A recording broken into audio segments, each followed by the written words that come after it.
അഞ്ജലി വീട്ടിലെത്തി കുളിച്ച് ഫ്രഷായതിനു ശേഷം നാൻസിയെ വിളിച്ചു. ദേവൻ പറഞ്ഞത് സത്യാണെന്ന് നാൻസിക്ക് തോന്നുന്നുണ്ടോ? അവൾ രവിയുടെ അനിയത്തി തന്നെ ആയിരിക്കുമോ? ആണെന്നല്ലേ അവർ പറയുന്നത്. ഒരടുപ്പമില്ലാതെ വെറുതെ അങ്ങനെ പറയുമോ? രവിക്ക് O നെഗറ്റീവ് ബ്ലഡ് വേണമെന്ന് പറഞ്ഞപ്പോൾ ഗൗരി കൊടുത്തത് കണ്ടില്ലേ? അവരുടെ സെയിം ബ്ലഡ് ഗ്രൂപ്പാ. അപ്പോൾ ചിലപ്പോൾ പറഞ്ഞത് സത്യമായിരിക്കും. അല്ലാതെ എന്തിനാ ദേവൻ അവളെ അവിടെ താമസിപ്പിച്ചിരിക്കുന്നത്? നാൻസി പറഞ്ഞു. വെറുതെ അല്ല ദേവൻ അവളെ സപ്പോർട്ട് ചെയ്യുന്നത്. എന്നാലും ഞാൻ അവിടെ മുമ്പ് പോയിരുന്നതാ. അപ്പോഴൊന്നും അവളെ കണ്ടിട്ടില്ല. അപ്പോൾ അവൾ എന്നു മുതലായിരിക്കും അവിടെ താമസിക്കാൻ തുടങ്ങിയത്? ചിലപ്പോൾ അവിടെ അല്ല താമസെങ്കിലോ? രവിക്ക് വയ്യാത്തതുകൊണ്ട് വന്നതായിക്കൂടെ? കല്യാണം കഴിഞ്ഞതല്ലേ? അപ്പോൾ ഭർത്താവിൻ്റെ വീട്ടിലാവില്ലേ താമസിക്കുന്നത്? അങ്ങനെ ആവാനേ വഴിയുള്ളൂ. കാരണം ഞാൻ 2 ആഴ്ച മുമ്പ് വരെ എല്ലാ ആഴ്ചയും അവിടെ പോയിക്കൊണ്ടിരുന്നതാണല്ലോ.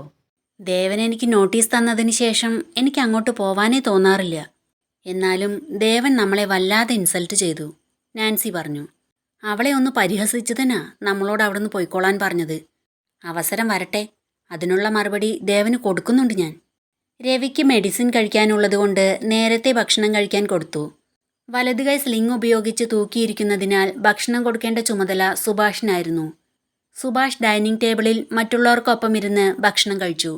ഭക്ഷണം കഴിച്ചു കഴിഞ്ഞ് ദേവൻ രവിയുടെ റൂമിൽ സംസാരിച്ചു കൊണ്ടിരുന്നു. ഗൗരി കിച്ചണിലെ ജോലികളെല്ലാം കഴിഞ്ഞ് അവളുടെ റൂമിലേക്ക് പോയി. സൂക്ഷിച്ചു വച്ചിരുന്ന താലിമാലയെടുത്ത് അവൾ ടേബിളിനടുത്ത് വന്നിരുന്നു. അത് നീളത്തിൽ മുന്നിൽ വെച്ച് അവൾ അതിലേക്ക് നോക്കി സംസാരിക്കാൻ തുടങ്ങി. മനുവേട്ടാ, ആരെങ്കിലും ഗൗരി ആരാണെന്ന് ചോദിച്ചാൽ ഉടനെ പറയുമായിരുന്നു ഭാര്യയാണെന്ന്.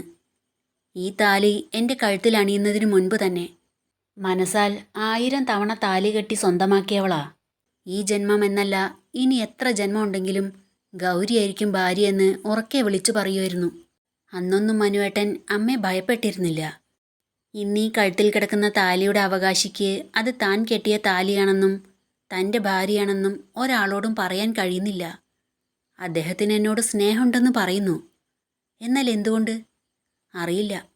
എല്ലാം തുറന്നു പറഞ്ഞ് എല്ലാം അവസാനിപ്പിച്ച് ഇവിടുന്ന് ഇറങ്ങാൻ സമയമായി എന്ന് തോന്നുന്നു. ഓരോരുത്തരും അറിഞ്ഞു തുടങ്ങും ഞാൻ ഇവിടെയാണ് താമസിക്കുന്നതെന്ന്. എന്നെ അടുത്തറിയാവുന്ന രാജീവേട്ടനും ദീപചേച്ചിക്കും ഞാൻ രവിയേട്ടൻ്റെ അനിയത്തിയല്ലെന്നറിയാം. അവരോട് എന്തു പറയും? പെട്ടെന്ന് ഡോറിൽ മുട്ടുന്ന ശബ്ദം കേട്ട് ഗൗരി വേഗം ആ താലിമാലയെടുത്ത് കബോർഡിൽ സൂക്ഷിച്ചു വെച്ചു. മുഖം തുടച്ച് ഭാവവ്യത്യാസം വരുത്തി വേഗം ചെന്ന് ഡോർ തുറന്നു. ഡോർ തുറന്ന് അകത്ത് കയറിയതും ഗൗരിയുടെ കണ്ണുകളിലേക്ക് നോക്കി ദേവൻ ചോദിച്ചു, നീ കരയായിരുന്നോ? അവൾ ഒന്നും മിണ്ടാതെ തല താഴ്ത്തി. സോറി ഗൗരി, എനിക്ക് പെട്ടെന്ന് അങ്ങനെ പറയാനാ തോന്നിയത്. അവർ ഇന്ന് വരുമെന്ന് ഞാൻ നേരത്തെ അറിഞ്ഞില്ല. അല്ലായിരുന്നെങ്കിൽ എന്ന് ദേവൻ പറഞ്ഞു നിർത്തിയപ്പോൾ ഗൗരി പുച്ഛത്തോടെ പറഞ്ഞു, ശരിയാ, നേരത്തെ അറിഞ്ഞിരുന്നെങ്കിൽ ഒളിച്ചിരിക്കായിരുന്നു. നിനക്കെന്നോട് ദേഷ്യം തോന്നുന്നുണ്ടോ? അവൾ മുഖം ഉയർത്താതെ തന്നെ പറഞ്ഞു. ഏയ് ഇല്ല. കള്ളം. ഒരു പെണ്ണിന് സഹിക്കാൻ കഴിയില്ല ഈ അവസ്ഥ. സ്വന്തം ഭർത്താവാരെന്ന് ലോകത്തോട് വിളിച്ചു പറയാൻ കഴിയാത്ത ഗതികേട്. നീ ആരുടെ ഭാര്യയാണെന്ന ചോദ്യത്തിനു മുന്നിൽ ഒരു ഉത്തരം പറയാനാവാതെ പതറി നിൽക്കുന്ന നിന്നെ കാണുമ്പോൾ ആ വേദന എനിക്ക് മനസ്സിലാക്കാൻ കഴിയുന്നുണ്ട്. കുറച്ച് സമയം കൂടി വേണം എനിക്ക്. ഇതിനുള്ള പരിഹാരം ഞാൻ കണ്ടെത്താം. പോട്ടെ, നല്ല ക്ഷീണമുണ്ട്. ഹോസ്പിറ്റലിൽ ബെഡ് ഉണ്ടായിരുന്നെങ്കിലും ഇടയ്ക്കിടയ്ക്ക് മെഡിസിൻ കൊടുക്കാനും BP ചെക്ക് ചെയ്യാനൊക്കെയായി നേഴ്സുമാർ വരുമായിരുന്നു. ശരിക്കൊന്നും ഉറങ്ങിയിട്ട് ദിവസങ്ങളായി. രവിയേട്ടൻ പറഞ്ഞു സുന്ദരിമാരായ നേഴ്സുമാരുടെ പരിചരണത്തിൽ ഹാപ്പി ആയിരുന്നു എന്ന്. സാറും ദിവസം സുന്ദരിമാരായ നേഴ്സുമാരെ കണ്ട് ഹാപ്പി ആയിരുന്നല്ലേ? ആ, നേഴ്സുമാർ സുന്ദരിമാർ തന്നെ ആയിരുന്നു. എങ്കിലും നിന്റെ അത്ര ആരും വരില്ല എന്ന് പറഞ്ഞ് ചിരിച്ചുകൊണ്ട് ദേവൻ മുറിക്ക് പുറത്തിറങ്ങി ഡോർ അടച്ചു.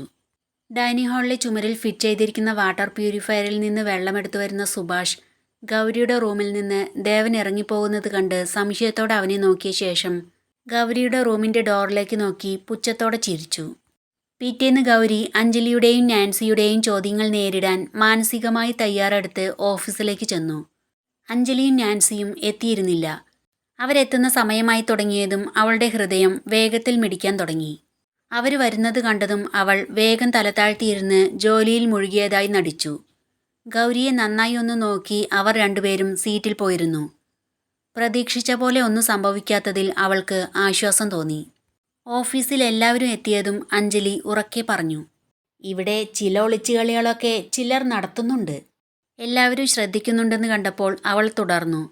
എന്തുകൊണ്ടാ ദേവൻ ഗൗരിയെ ഇത്രയധികം സപ്പോർട്ട് ചെയ്യുന്നതെന്ന് എനിക്ക് തോന്നിയതുപോലെ സംശയം നിങ്ങളിൽ പലർക്കും തോന്നിയിട്ടുണ്ടാവുമല്ലോ. ഇന്നലെ എനിക്ക് അതിനുള്ള ഉത്തരം കിട്ടി. ഇന്നലെ ഞാനും നാൻസിയും കൂടി രവിയെ കാണാൻ ദേവന്റെ വീട്ടിൽ ചെന്നപ്പോൾ ഇവൾ അവിടെ സന്ധ്യാദീപം തെളിയിക്കുന്നു.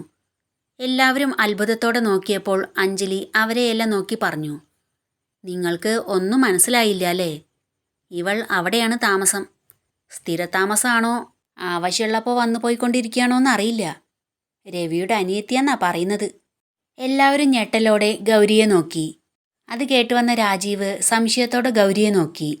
രവിയുടെ അനിയത്തിയോ? ദീപ മനസ്സിലുരുവിട്ടു. അച്ഛന് അവിഹിതത്തിലുണ്ടായ മകളായതുകൊണ്ടാണത്രേ ആരോടും പറയാത്തത്. അഞ്ജലിയും നാൻസിയും പരസ്പരം നോക്കി ചിരിച്ചു. ഗൗരിയുടെ കണ്ണിൽ നിന്ന് കണ്ണുനീർ ഇറ്റു വീണു. ദേവൻ അത് കണ്ട് ഫോൺ ഓഫ് ചെയ്ത് കണ്ണുകൾ അടച്ച് സോഫയിലേക്ക് ചാരി. അഞ്ജലി, സംസാരം നിർത്തി ജോലി തുടങ്ങ്, രാജീവ് പറഞ്ഞു. ദേവൻ ഓഫീസിലേക്ക് വരുമ്പോൾ ഗൗരിയെ നോക്കി ചിരിച്ചെങ്കിലും അവൾക്ക് ചിരിക്കാൻ തോന്നിയില്ല. ഗൗരി മനഃപൂർവ്വം രാജീവിൻ്റെ ക്യാബിനിലേക്ക് ചെന്നില്ല. ദീപ ഗൗരിയോടൊന്നും ചോദിച്ചില്ല. ലഞ്ച് കഴിച്ചു കഴിഞ്ഞിരിക്കുമ്പോൾ അപർണ ഗൗരിയുടെ അടുത്ത് വന്ന് ചോദിച്ചു, ഗൗരി രവിയേട്ടൻ്റെ അനിയത്തിയാണോ? ഗൗരി അപർണയെ നോക്കി ചിരിക്കുക മാത്രം ചെയ്തു. രവിയേട്ടന് ഇപ്പം എങ്ങനെയുണ്ട്? കാലിന് ഫ്രാക്ചർ ഉള്ളതുകൊണ്ട് നടക്കാൻ കഴിയില്ല. മറ്റു ബുദ്ധിമുട്ടുകളൊന്നുമില്ല. ദേവൻ വീട്ടിലെത്തിയതിന് ശേഷം ദീപ ദേവൻ്റെ ഫോണിലേക്ക് വിളിച്ച് സ്കൂളിൽ മീറ്റിംഗ് ഉള്ളതിനാൽ നാളെ ഓഫീസിൽ വരില്ലെന്നറിയിച്ചു. കോൾ കട്ട് ചെയ്ത് കഴിഞ്ഞ് ദേവൻ ചിന്തിച്ചു, ഗൗരി രവിയുടെ അനിയത്തിയാണെന്ന് അഞ്ജലി പറഞ്ഞിട്ടും ഏട്ടത്തി എന്നോടൊന്നും ചോദിച്ചില്ല. ഏട്ടത്തിക്ക് അവളെക്കുറിച്ച് കൂടുതലായി അറിയാം. അതുകൊണ്ട് ഏട്ടത്തിക്ക് സംശയം ഉണ്ടാവും. എന്നിട്ടും എന്തുകൊണ്ടാണ് ചോദിക്കാത്തത്? അവൻ ആകെ ആശയക്കുഴപ്പത്തിലായി. പിറ്റേന്ന് ദേവനും ഗൗരിയും ഓഫീസിൽ പോയതിനു ശേഷം ദീപ മഹേന്ദ്രത്തിലേക്ക് പുറപ്പെട്ടു. കോളിംഗ് ബെല്ലടിച്ച് പുറത്ത് കാത്തു നിന്നു. രാമേട്ടൻ വന്ന് ഡോർ തുറന്നതും ദീപയെ കണ്ട് അത്ഭുതത്തോടെ, ദീപമോളോ വാ, എത്ര ദിവസമായി ഈ വഴിയൊക്കെ വന്നിട്ട്? ദീപ അകത്തേക്ക് കയറി. മോൾ ഇവിടുന്ന് താമസം മാറിയതിന് ശേഷം പിന്നീട് ഇങ്ങോട്ട് വന്നിട്ടേ ഇല്ല. ഇടയ്ക്കൊക്കെ ഒന്ന് മക്കളെ കൂട്ടി വന്നൂടെ? എന്തിനാ രാമേട്ട ദേവന്റെ സമാധാനം കളയാൻ? ഞാൻ ഇവിടെ വരുന്നതറിഞ്ഞ ആ ഭരതൻ വന്ന് വീണ്ടും ബഹളം ഉണ്ടാക്കും. ഏട്ടൻ്റെ ഭാര്യയെ ചേർത്ത് കഥകൾ പറഞ്ഞ ആർക്കാ സഹിക്കാൻ കഴിയുക? എനിക്കും അത് വേദന തന്നെയാ. ആരുമില്ലാതെ കുഞ്ഞ് ഒറ്റപ്പെടാൻ വേണ്ടി തന്നെ മോളെ ഭരതൻ അതെല്ലാം പറഞ്ഞുണ്ടാക്കുന്നത്. അവനറിയാം കുഞ്ഞു മോളെ സ്വന്തം ചേച്ചിയുടെ സ്ഥാനത്താ കാണുന്നതെന്ന്. നിങ്ങളെ തമ്മത്തല്ലി പിരിച്ചാൽ നേട്ടമുണ്ടല്ലോ. അതൊക്കെ പോട്ടെ രാമേട്ട, ആരെന്തു പറഞ്ഞാലും ഞങ്ങൾ തമ്മിൽ വഴക്കുണ്ടാക്കില്ല. അവൻ എൻ്റെ അനിയനല്ലേ. മോള് വാ, രവിയെ കാണാൻ വന്നതല്ലേ എന്ന് ചോദിച്ച് രാമേട്ടൻ ദീപയെ കൊണ്ട് രവിയുടെ അടുത്തേക്ക് ചെന്നു. ദീപയെ കണ്ട് രവി ചോദിച്ചു, ചേച്ചി ഇന്ന് ഓഫീസിൽ പോയില്ലേ? വീട്ടിൽ കുറച്ച് പണികളുണ്ടായിരുന്നു. രാമേട്ടൻ ദീപയ്ക്ക് കുടിക്കാൻ ജ്യൂസ് കൊണ്ടുവന്ന് കൊടുത്തു. ഇവന് ഇങ്ങനെ അടങ്ങിക്കിടക്കാൻ ബുദ്ധിമുട്ടാ.